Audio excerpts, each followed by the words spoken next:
Sir, हा, बोला ना. मला शेअर मार्केट शिकायचंय, पण सुरुवात कुठून करू कळतच नाहीये. यूट्यूब वगैरे सोशल मीडिया बघून खूप कन्फ्युजन झालंय. पण सुरुवात कुठून कशी करावी सांगाल का? ठीक.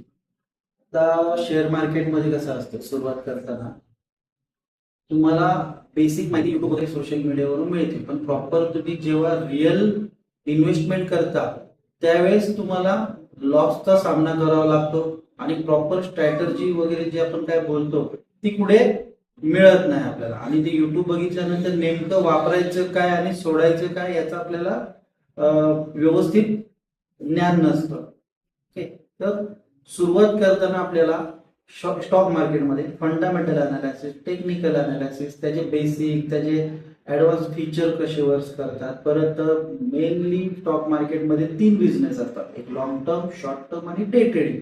या 3 बिझनेसमध्ये कोणते कोणते ग्राफ कसे वर्क करतात, कोणता स्टॉक कसा वर्क करतो, कसा चॉईस करायचा स्टॉक सिलेक्शन कसं करायचं, त्या स्टॉकमध्ये entry exit, right time entry, right time exit कुठे करायचं हे आपल्याला व्यवस्थितरित्या समजलं पाहिजे. त्यानंतर येतो पार्ट मनी मॅनेजमेंटचा, रिस्क मॅनेजमेंटचा. रिस्क कुठे मॅनेज करायची, मनी मॅनेजमेंट कुठे करायचं, सायकोलॉजी डेव्हलप झाली पाहिजे, माइंडसेट काय तुमचा इन्व्हेस्टमेंटचा, तुम्ही कोणता बिझनेस चॉईस केलेला आहे, या सगळ्या विषयाचं नॉलेज तुम्हाला शेअर मार्केटसाठी लागतं. आणि हा एक एक एक एक विषय तुम्ही तो डेव्हलप केला पाहिजे.